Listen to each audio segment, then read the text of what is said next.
What's up, y'all? This is How I Made Do Not Destroy, which is my latest single off of my upcoming album, Destroyer. This song is doing really well. Thanks to everyone streaming it. Means a lot. Shout out to this guy who went on Album of the Year, said Avi's really good at producing, has some interesting flows, but his ideas of lyrics have got to be some of the most corny things out there. That's got to, like, shout out to whoever liked that as well. This is specifically what this song's about, being vulnerable and people punch you down. Men's mental health, cooked.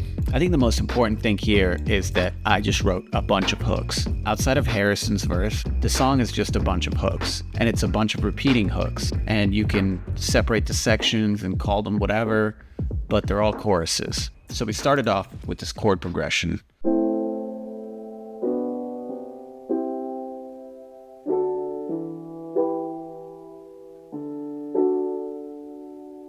This is played on the on-screen keyboard, because my keyboard doesn't work right now.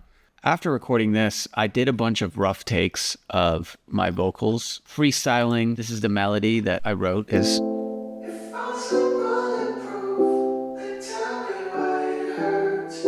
So that's all. I didn't write any of that down. I just kind of sang what came to mind. If you've heard the song, you'll notice that taking off my clothes is in almost every section. So then next comes the beat. I hadn't written anything else up until this point, so the first thing I did was drums. I knew I wanted something like Sex and Drugs, simple. So we start off with the kick here, just on the 1 and the 3. And, you know, I've cut out a lot of the disgustingness of the top end of the kick here. Without the EQ, it's doing too much, you know? And then we have a really nice snare. And then these hats. So I never play hats. I always place them strategically like this. So what I did was copied them, moved them a little bit offbeat. As you can tell, it's technically offbeat. The 2 and the 4 in the hats, I turned the volume down on. So I went to the region here and I turned the gain down on. That's what gives you this sensation of like push and pull where it's like, so. Then, you know, obviously some percussion, which is just hand claps over here. After that, I wanted the drop to be significant. So if you remember the last How I Made video, I told you guys that I was using this guitar effect on a lot of songs on the album, which is this. A preset that I've messed with on this Waves plugin. It's just elite. It's an octaver and it sounds super cool. It's futuristic. The bass also has an octave plugin on it.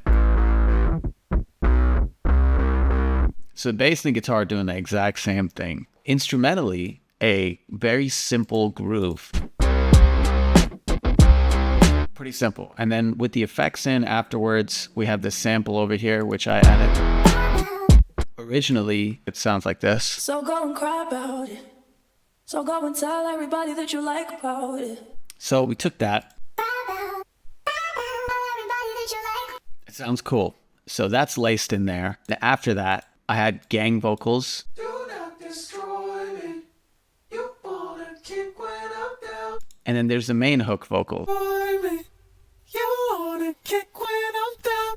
I'm taking off my clothes. Brought it back in. Once I laid this hook down, I was like, oh, okay, this is like the second chorus. There's 3 choruses. So here's my verse after this, which is technically also a chorus in my head. And this verse, didn't write anything down, complete freestyle. I recorded this on my shit mic. This mic's $40. So for this, we just have the bass. The bass in the verses is played by Tori, who's a good friend who's played on a lot of songs.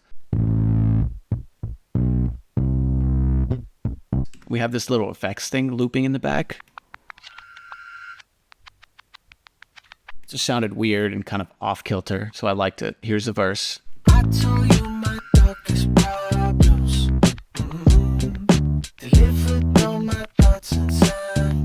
Then we have this synth that's doing what my vocal's doing. This is where it starts to get complicated. The intro part is this part. It's the same part. So this at the beginning, that's what's happening over here. Right. It's obvious. But after I recorded this part, if I'm so bulletproof, then tell me. I hit up Anne, who's an amazing vocalist. This is why male and female voices on the same song. It sounds so good. The timbre is so different. It harmonizes in a way that you wouldn't expect.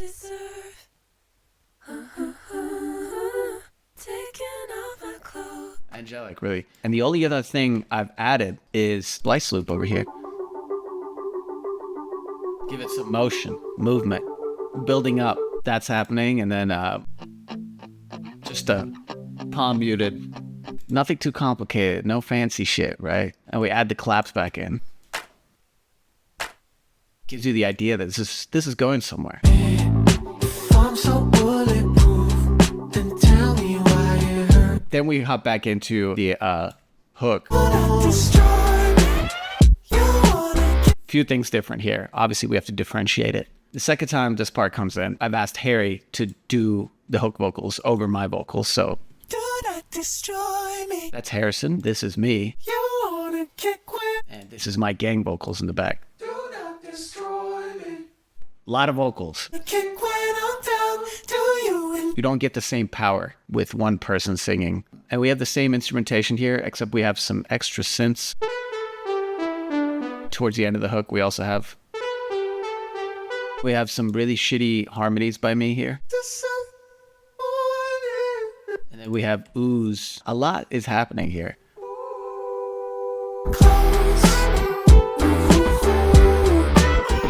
Here comes like the fourth hook in the song, which is technically what we'd call the post-chorus. And this is all Harry. He wrote this part and sang all of this extra instrumentation here just to keep the motion going. So there's this.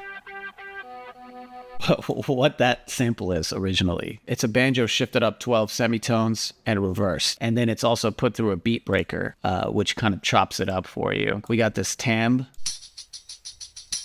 Great tam loop. You can't get more tamby than that. Backed up by this also, which is these are ahs and synths that are doing. So we got these guitars doing this. And the vocals. And they're all sidechained hardcore to the kick over here. We got Harry's vocals here, so. Do not destroy me. Do not destroy me now. And then we have Anne backing up Harry in the back here too, so. Do not destroy me. Do not destroy me now. Glorious moment. Do not destroy me. Do not destroy me now. All right, second verse is where even more instruments get involved. It starts off with just the bass, but we also have, shout out to Sarah, who is playing the harp on this. Real harp. Please, you know, I've been at attention like 2 or 3. There's Harry's verse, vocal, bass, drums, nothing too complicated. There's a part in his verse where he goes high-pitched. Know what you doing when you looking at me? This was a mistake, but we kept it in. Sounded sick. And in the pre-chorus, this time the harp also joins us. Hey, so mercy, mercy, mercy, mercy me. This is a really cool part. I didn't think she would do this. That's actually happening in the back while we're doing that. I'm so bulletproof. Mercy, mercy, mercy, mercy me. I'm so bulletproof. So we also have a me doing a sort of like shitty ad-lib over here. And did a really cool vocal thing. I mean, look how many vocal tracks we're working with here. This is just... What we're doing is just taking the same parts again and again, just building on them throughout the song. That's why songs like this are an earworm. It's because you're not doing too much, you're not writing too much, you're not trying to overthink anything. It's just straight up like, okay, this is the song. You're gonna hear the whole song, basically, in the first 30 seconds. And then we're just gonna do that again for the rest of the song. That's kind of how you should approach a lot of pop music, but it's getting that core idea down that's really difficult, right? Like the main melody of any pop song, having it be catchy, make sense, and not fucking annoying is really hard to do. Once you figure that out, you got to run with that throughout as much as you can. Here we come into the bridge. After the whole album was done, I went into the studio with Saul, who plays violin. He does a great job. He played on Letter for God. He played on a lot of my songs. And so in this bridge part, we have violins, and then we have these background vocals that Anne is also doing, which sounds super cool here.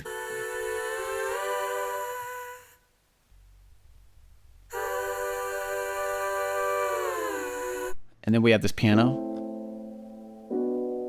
Tori's bass here doing a sort of legato thing. And this is the violin plucks that Saul did.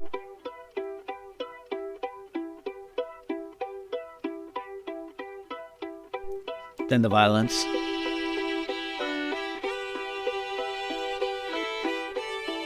All of that with this little thing over here. There is a splice string sample here.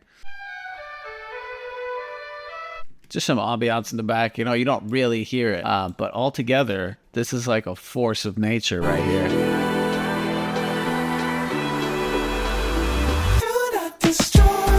It's all about that, man. That moment is what pop music is about, right? It's about creating these moments. It's just building it up. Fuck it. Drop it out. That's what the whole song is about. It's about making that moment happen like 400 times. And you hear it in the beginning. It's completely silent when that's happening. So the most important part of this from a writing perspective, keep it simple.